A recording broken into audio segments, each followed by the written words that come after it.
자, 아까 제가 2부에서요. 문재인이 이재용 데리고 북유럽 순방을 간다 했습니다. 제가 이 촉이 좀 있어요. 윤지호가 수상하다라고 했을 때 제가 윤지호가 저를 고발하니 어쩌니 막 난리를 쳤는데요. 결국 윤지호가 수상하지 않았습니까? 자, 그래서 이 세상에는 이렇게 좀 사기치면 오래 못 갑니다. 그래서 이재용이가 이렇게 설치고 불법 영업을 하고 다닐 때 제가 처음부터 좀 이상하다라고 생각을 했는데 결국은 이상한 일이 막 발생했습니다. 자, 그런데 이재용이가요. 문재인이 9일부터 핀란드, 노르웨이, 스웨덴을 이렇게 도는데 스타트업 벤처기업 대표가 대거 동행을 하는데 그 벤처기업의 타다를 운영하는 VCNC 즉 소카 자회사가 간다라고 합니다. 자, 이 타다가 무슨 벤처기업이라고 타다를 운영하는 업체를 데리고 간다라는 겁니까? 기존 택시업계가 타다 서비스를 불법이라 하고 분신하고 검찰에 고발하고 갈등을 빚고 있고 심지어 최종구 금융위원장까지 이런 내용에 대해서 지금 이재용과 싸우고 있는 마당에 지금 이재용을 데리고 간다라는 것은 문재인이 이재용과 깊숙한 관계임을 입증해 줬다라는 겁니다. 자, 그냥 이 북유럽이 좋아서 놀러 가면 가지. 그 북유럽 가는데 뭐 그 나라가 혁신에 앞장섰다. 특히 핀란드 같은 경우가 북유럽의 혁신에 앞장선 곳이다 하며 핀란드를 가는데 이재용을 동반하고 가야 문재인의 체면이 서는 겁니까? 그런데 다른 벤처나 IT 기업을 데리고 가는 거는 모르겠는데요. 뭐 많이 데리고 갑니다. 나우 버스킹, 뭐 더트 라이버, 그리고 링크샵스, 뭐 위즈덤, 직방 뭐 이렇게 많이들 데리고 가는데 그런데 VCNC 이재용의 승차 공유 서비스라고 하는 타다를 데리고 가는 것은 지금 이 부분이 택시기사의 분신 등 엄청난 마찰을 빚고 있고 사회적으로 문제가 되고 있음에도 불구하고 이 이재용이를 문재인이 데리고 가는 것은 이재용의 타다 택시 천대를 운영하고 있는 것이 명백하게 불법으로 보이는데도 불구하고 이것이 통제받지 않고 이런 식으로 간다라는 것 자체가 기본적으로 제가 볼 때는 문 정권이 이재용과 깊숙하게 연결되어 있다는 것을 의미하는 겁니다. 이거는 정치적으로 어떻게 해석이 되는가 하면 기본적으로 이재용의 배경에는 문재인이 있다라고 봐야 된다는 겁니다. 그렇기 때문에 결국은 이재용이 저렇게 설치고 그래서 이재용이 지금 코너에 몰려 있는 상황에서 이재용을 문재인이 구원해주는 역할을 하고 있다는 겁니다. 그래서 이재용이 어떻게 저런 불법 영업을 할 수 있었을까? 그거는 누가 봐줬느냐? 정권이 봐줬다. 이재용이 어떻게 이 정권의 그 공정거래위원장, 금융위원장, 부총리하고 싸우고도 건재할 수 있냐? 보통 사람 같으면 벌써 털어서 불법 영업하는 걸로 이재용을 잡아갔을 거다. 그런데도 문 정권에서는 지금 건재하다. 그 배경에 문재인 본인이 이재용과의 이런 유착이 있다. 저는 그렇게 보고 있습니다. 자, 그러니까 타다가 평양도 가고 작년에 9월 19일입니까? 그리고 이번에는 핀란드 또 데려가는 겁니다. 자, 대통령이 이렇게 해도 되느냐라고 저는 묻고 싶습니다. 전국의 택시기사 여러분 제 방송 보고 계시죠? 대통령이 이렇게 편을 들면 됩니까? 이 타다가 무슨 혁신입니까? 여기에 혁신이라는 것은 일반 사람이 택시를 하려고 하면 내야 되는 1억짜리 택시 영업권을 타다는 영업권을 내지 않고 택시가 아니고 렌트하면서도 택시를 하는 이런 특혜들이 타다의 그야말로 혁신인 겁니다. 어떻게 타다만 이런 특혜를 받을 수 있는가가 타다가 가지고 있는 유일한 혁신이라고 저는 보고 있습니다. 그래서 그런 거를 안 내고 남보다 훨씬 비용이 적게 택시 사업에 참여하니까 친절할 수도 있고 서비스가 좋을 수도 있는 거죠. 남들처럼 그런 비용을 다 내고 한계에 내몰려 있는 택시 사업에 어떻게 참가할 수 있겠어요? 못하지요. 그러니까 정권이 이재용이한테는 그냥 문짝을 다 열어 제끼고 특혜를 줘버린 겁니다. 너는 그냥 불법으로 택시해라고. 그래 놓고는 거기에 앱 가지고 택시하는 걸 가지고 혁신이라고 혁신의 모델이냐 핀란드 데려갑니다. 이재용이 무슨 핀란드 가면요 한국보다 우버는 이런 거 더 잘 돼 있습니다. 지금 우버가 혁신이냐라는 말도 엄청나게 많고요. 우버의 주식 가격이 상장되자마자 똥값이 되었습니다. 그래서 우버가 돈을 벌 수 있는 비즈니스 모델이 되는 거냐는 이야기까지도 나오고 있고 결국 상장해서 돈 벌어 먹으려고 하는 것밖에 더 됐냐.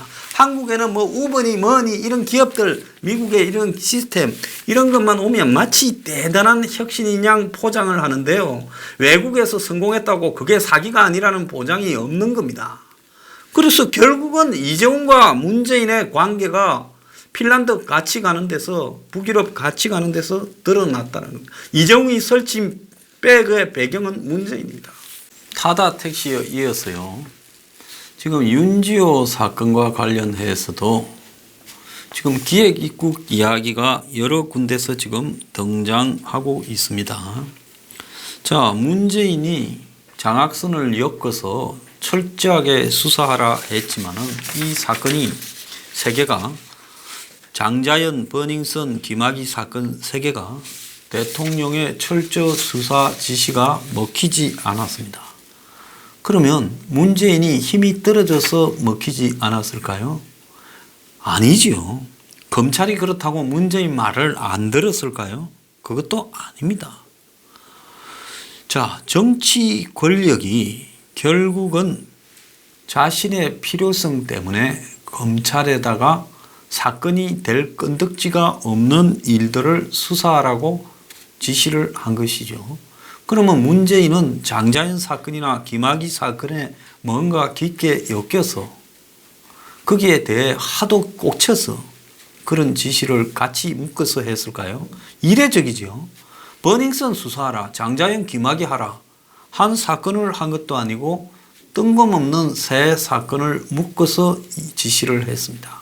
그 세 사건의 공통점이라는 것은 성과 관련되는 내용들이 각 사건에 좀 담겨져 있다는 거, 뉘앙스가요. 자극적이고요. 그래서 문재인은 이 세 사건을 같이 묶어버린 겁니다. 그러면 왜 묶었을까요? 그거는 결국은 이 세 사건이 하나의 범주다. 결국 그거는 뭔가 하면 셋 중에 하나, 버닝썬 사건을 숨기기 위해 김학의와 장자연 사건을 물타기 했다는 겁니다. 제가 앞에서 이야기한 타다 택시도 결국 이재용과 문재인 관계가 예사롭지 않다는 게 입증되지 않습니까? 북한에 갈 때 데리고 가고 북유럽 갈 때 데리고 가고 그 회사 있던 정치판에 돌아다니던 사람을 청와대 비서관으로 쓰고 그게 예사롭다고 생각하십니까? 결국 지금 버닝썬 사건이 문 정권과의 관계에서 단지 드러난 탈세, 마약, 여성 성폭행 이런 차원을 넘어서는 훨씬 더 심한 경찰과 업소와의 유착을 넘어서는 뭔가가 있다는 거고, 그렇기 때문에 윤규건 부부가 저렇게 건재하고 또 성리나 유인석 같은 사람이 구속되지 않고 그 일단을 아는, 그리고 YG에게도 양현석에게도 더 이상의 폭탄이 떨어지지 않는다는 겁니다. 결국 이런 사건을 지금 물타기 하기 위해 장자연 사건이 등장했고, 그래서 버닝썬이 터지자마자 갑자기 그냥 미국에서 캐나다에서 듣도 보도 못한 윤지호가 등장을 해서 무슨 단 하나의 정인의 지이다면서 그야말로 우습게 보이냐고 황당한 소리들을 남발하고 갑자기 책 쓰고 갑자기 후원금 모으고 갑자기 한 30개 언론에 등장하고 손석희와 김재동이가 그를 불러다가 인터뷰하고 이런 쌩 난리를 벌이더니만 경찰이 절절매고 경찰에 지가 잘못했으면서 사실도 아닌 신변 위협을 받고 있다고 헛소리를 하더니만 경찰이 나중에는 경호까지 써줬죠. 그리고 여성가족부와 경찰이 숙소 비용까지 대주고요. 자, 그 차비는 누가 대줬습니까? 캐나다에서 한국까지요? 그거는 검찰에서 대줬습니까?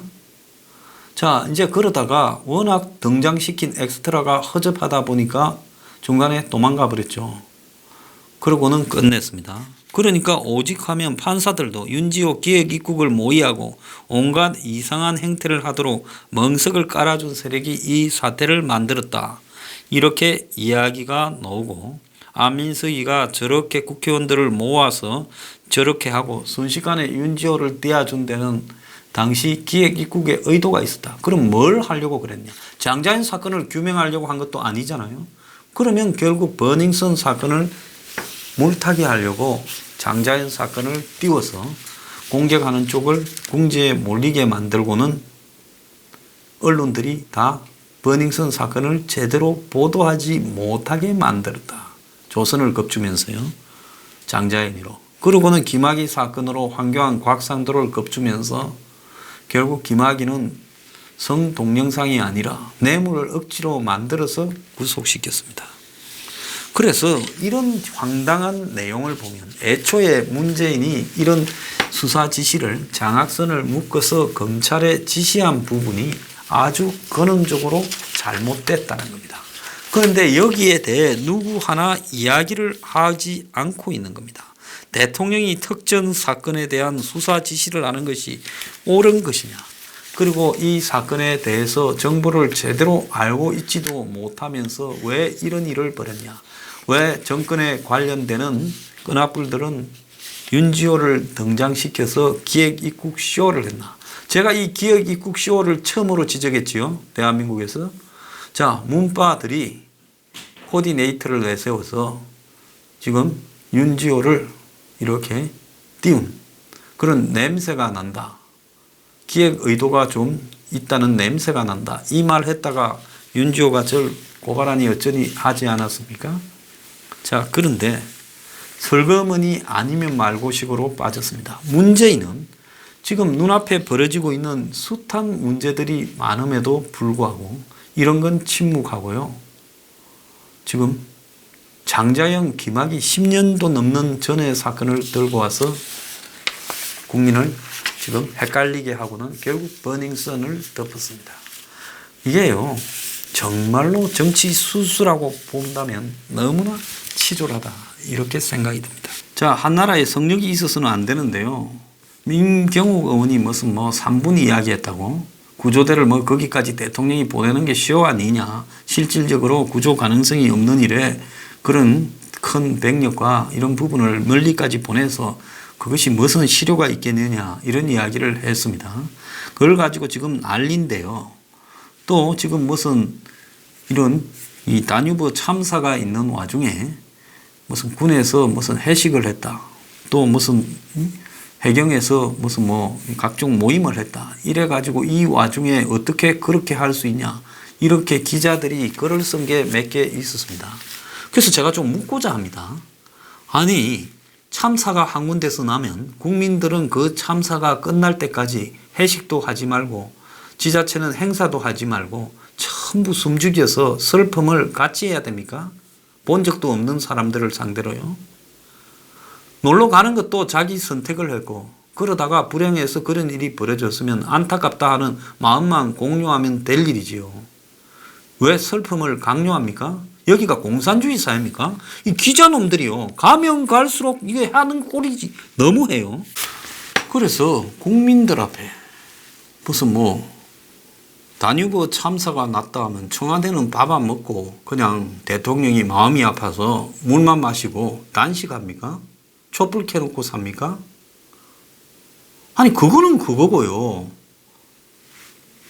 또 각자 축하할 일이 있으면 축하도 하고 회식도 하고 술도 먹고 그렇게 하는 거지요.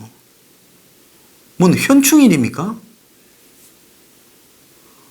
왜 슬픔을 강요하고요, 똑같이 그렇게 하라고 하는 글들을 기자들이 써대는 겁니까? 이게 민주사회에서 기자들이 태도입니까? 저는 정말로 이해가지 않는 일들이 지금 벌어지고 있다고 봅니다. 왜 기자들이 나서서 마치 문정권이나 종북 좌파들이 세우고 있는 5.18이니 세월호 프레임에 이어 이제는 다뉴브 프레임까지 세우려고 합니까? 놀러가서 죽은 사람을 우리 보고 웃자라고요. 제가 말이 좀 지나친 것 같지만은 놀러 가신 거는 맞잖아요. 그리고 누구 하나 잘못해서 그리 된 것도 아니에요. 교통사고 난 겁니다. 세월호와 뭐가 달라요?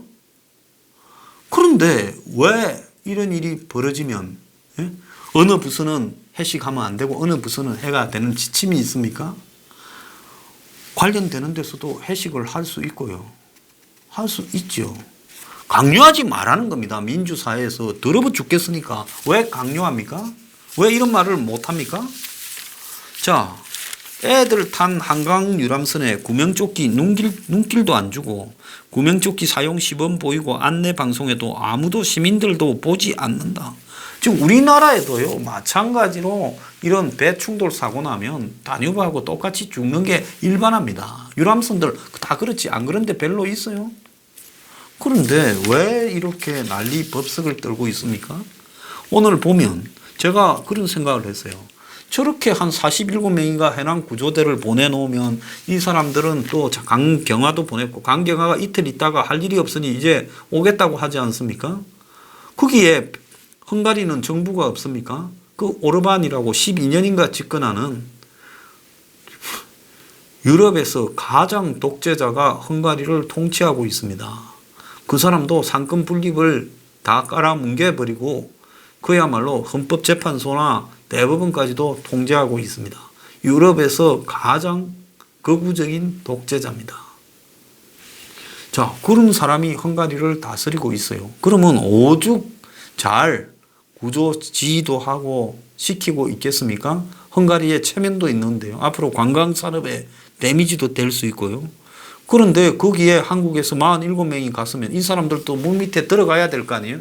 만약에 안 들어가고 왔으면 문재인이 머쓱해지잖아요. 그러면 이 사람들이 또 물 밑에 들어가려면 헝가리 입장에서 봤을 때 너그 나라의 그 바다에 빠져서 있는 세월호와 이 좁은 강폭에 물살 센 강에 잠겨 있는 이 배는 다 차원이 다르다. 그러니까 너네들은 지켜보고 있어라. 우리 강 밑에는 우리가 잘 알고 너네들이 뭐 다뉴브 강이 어디서 어떻게 흘러가서 어떤 성격이 있는지 아냐.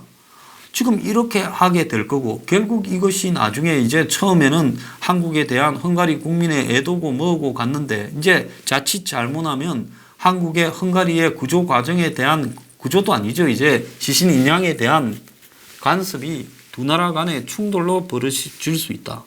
그래서 지금 그 배를 헝가리 쪽에서는 인양해야 된다고 한국 쪽에서는 인양하는 과정에서 시신이 유실될 수 있으니 잠수부 투입부터 해야 된다 해서 두 나라의 입장 차이가 벌어지고 있다는 겁니다. 그래서 결국은 지금 이 헝가리 쪽에서는 인양부터 빨리 하자는 거고 한국의 현장 지휘관인 육군 대령 송승근은 내일 침몰 유람선 수중 수색부터 할 거다. 그동안 신속 대응팀이 침몰 지점부터 하류 50km까지 수색을 했지만 성과를 거두지 못했다. 아니 한국 사람 몇십 명 가가지고 그 긴 2850km 다뉴브 강을 어떻게 수색이 돼요? 인근 날아서 해주는 거고 그러는 거지요.